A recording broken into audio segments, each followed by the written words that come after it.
Welcome back, everybody, to another edition of Card Player TV's Poker Tonight. Tonight we're going to give you what you come to expect from this show. We're going to give you the stats, a rundown of the events, and you're even going to get to meet our newest bracelet winner, Karan O'Leary. Now, first on the agenda is, of course, the World Series of Poker. There are 6 events going on right now at the Rio, and we're going to tell you about all of them. We're going to start off with our final table, the ESPN final table that's going on right now with 5 players remaining. It is the $1,500 buy-in pot limit hold'em event. Gavin Smith went into this event as the chip leader, and he still sits as the chip leader with 5 players remaining. He's got $1.1 million in chips. The only other big name remaining at that table is our own John Poker Trip Friedberg. He sits in 4th place with 5 players remaining, but he's battling to take down his second bracelet. Has John Friedberg won any big hands yet? He's had a couple big hands. He played 2-pair really well to double up early. It was against one of the amateur players. Okay. But he played it really well to double up, and he's been battling back against Gavin and not letting Gavin take complete control of the table, although it's pretty much what he's doing. Yeah. So there's another final table going on right now at the Rio. That one is the final table from the $2,500 split 7-card stud high-low event and Omaha high-low event. There's a lot of big names at that final table as well. The final tables right now at the Rio are just crazy. I mean, Tom Schneider went in as the chip leader, but we have people like Annie Duke, Chris Jesus Ferguson, David Benjamin, John Fan. They're all at this split final table, so it should be really good, and I'm looking forward to see if someone gets another bracelet. Annie could get her 2nd bracelet. Chris could get his 6th bracelet. I mean, there's a lot riding on this. Yeah, it seems to be the year of the pro, both online and live. Absolutely. I mean, it doesn't seem that there's a final table without at least 1 or 2 big names, and that's really great to see. Yeah. So, today is day 2 of the $1,500 buy-in limit tournament, and Jesse Martin is the current leader of that tournament. Now, this tournament, I think, suffered a little bit as far as pros go. I think if a pro is going to play a limit tournament, they're going to opt for the higher buy-in tournament. I don't know. What do you think? Yeah, I agree. And then the other tournament today was the $5,000 Omaha tournament with rebuys. Now, these rebuys are $5,000 each, so this really attracted a high-caliber poker player. There were 145 entrants, but there were 450 rebuys. That built a prize pool almost $3 million. Yeah, that's a pretty hefty prize pool, and you could expect this star-studded field with the $5,000 buy-in. You're not going to get a whole lot of people that can afford the money that it takes to buy into this event. And then to rebuy. Right, and then to rebuy. I mean, you do a double buy-in and a double add-on, and that's what pros consider the minimum. So right there, you're in for $20,000. So 145 entrants, but a $3 million prize pool. It says it all. Yeah, that does say it all. And there are a couple of really huge names in this field. Yeah. We have John D'Agostino, Daniel Negreanu, Andrew Black, Greg Raymer, Toto Leonidis, Ted Lawson, and Eric Lindgren, just to name a few. So this is going to be really exciting. And what Rich just said, that was just one table. Right, that was just one table. So just imagine what it looks like. I mean, that's crazy. Andy Black is leading the field right now, but it's still anybody's game. And ESPN has announced that they are going to broadcast this Omaha event. Now, it's interesting because in the past, ESPN has only broadcast, or mainly broadcasted, hold'em events. They've decided this Omaha event is such a big tournament, 5,000 with rebuys, they're going to broadcast it. So I think that's really good for poker. That's one great thing that ESPN has done this year, is that they have made their schedule a little flexible as far as what they are deciding to televise. It's not as rigid as last year, and last year I think some of their crew took a vacation during some of the smaller events, and those were unfortunately some of the best ones. I remember one where Sammy Farha and Phil Ivey went heads up, and there was no crew here to cover it. So kudos to ESPN for changing their schedule, making their crew work a little harder, but being here for the events that actually get down to a really good final table. And they're going to get good video of star-studded fields, and that's what people want to watch on ESPN. That's so exactly they're doing a great job. Right.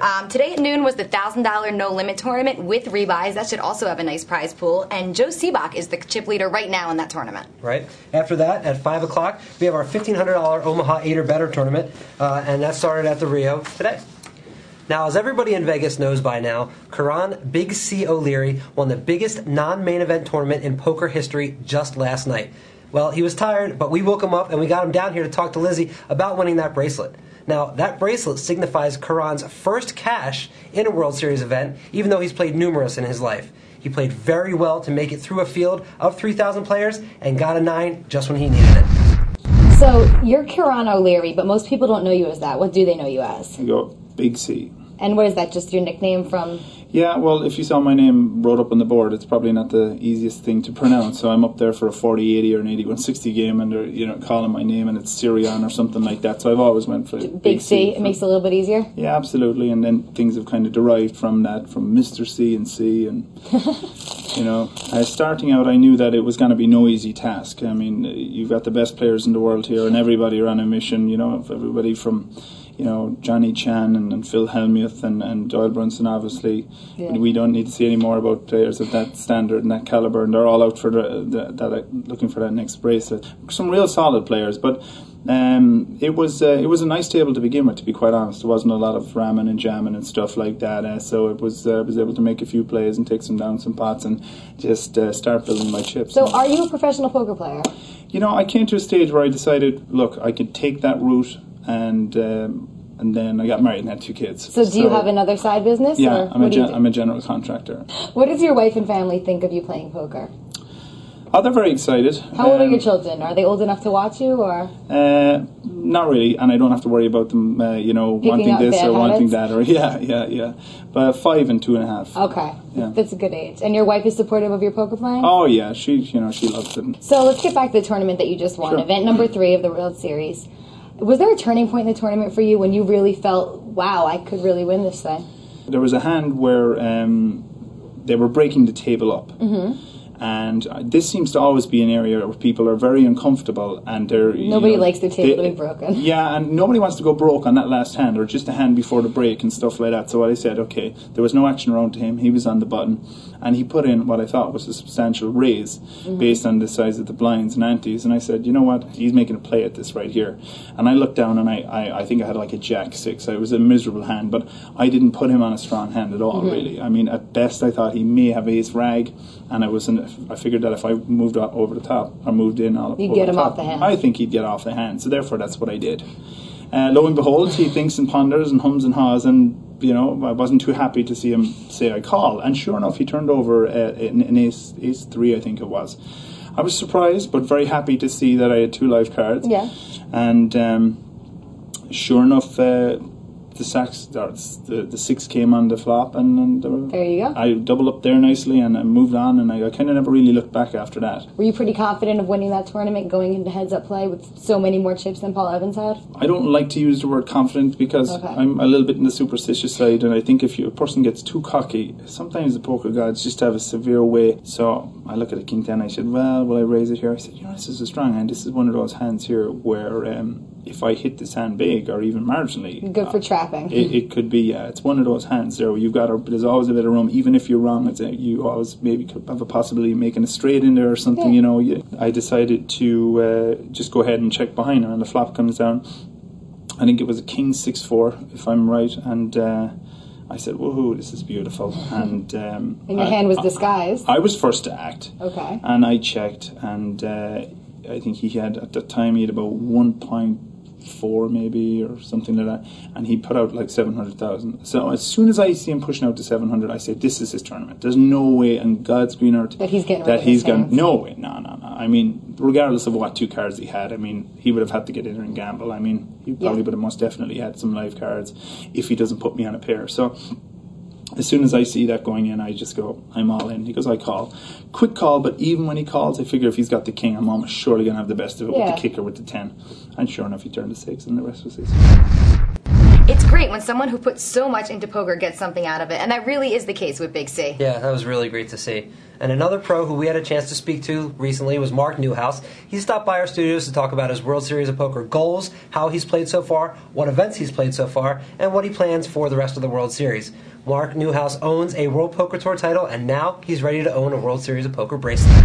So Mark, what events have you played so far in the 38th World Series? So far I played the first event. Okay. That was the 5K mixed limit and no limit. Which game do you find yourself to be better at, limit or no limit? Well, I'm mainly a limit cash game player. Okay. But I actually like no limit better for tournaments. Were those pots generally bigger, or? Yeah, they were usually a lot bigger. What do no limit tournament players do wrong, when they're playing limit? I think they just don't have all that much experience. They play too many hands? Probably play too many hands, yeah, and don't play as aggressive as they should after the flop, or sometimes they play too aggressive. And So did you play the limit event also? yeah, I played the limit event yesterday. That one I didn't last very long. What did you start with, 3,000 chips in the 1,500 event? And where did the blind start at? They started at 25.50 and the limit was 50-100. Okay. But even in a 50-100 game, 3,000 chips is Yeah. not that much. Yeah, you have to be short stacks pretty quickly. Yeah. So what's the next tournament you're playing? I'm going to play the 1K rebuy today. Okay, and how many tournaments are you planning on playing in this year's World Series? I think I'm going to play in a bunch of them. Last year, I didn't play that many. I only played like 5 or something. I didn't play that many tournaments last year. I came out mainly for cash games. Okay. But this year, I think I'm going to play a bunch of tournaments. You going to be playing the cash games also? Have you hit that up at all yet? Yeah, I played a 3-6 game the other night. but- So have the cash games been good generally, though? Like, are there a lot of people out here, as there usually are? Because I heard there was a fear at first that not as many cash game players would turn out this year Oh, yeah. because of a variety of reasons, and money's not as available. And I didn't know if that had affected the cash games. Well, so far, the night I played 3-6, it was a pretty good game. Last That was night, at Bellagio? Yeah, it was at Bellagio. Last night and the night before, there was no limit game or no hold'em game above 100, 200. So you looking forward to getting a bracelet this year? You think that you're going to go home with one at the end of this World Series? That would be nice. What was your best I'll cash try last year? Last year, I came in 5th in the 3K limit event. Okay. Who else was at that final table? My friend Ian won it. Okay. Ian That had to be Johns. nice then. Yeah, definitely. Gerard Aikenman was 2nd. So this year you're going to improve on that? Get Yeah, up there, I'm gonna get a try bracelet. to. You already have a World Poker Tour title, so Yeah, you need a now I bracelet. just need a bracelet, It's an right. exclusive club. Yeah. All right, well, we'll let you get some rest before the tournament today. Thank you very Okay. much, Mark. Yeah, thank you. Mark's definitely somebody to keep an eye on, and he's really proven himself to the poker world in this past year. We hope you enjoyed tonight's episode of Poker Tonight. We'll be back tomorrow with lots of hot tournament action from Las Vegas. Good night, everybody.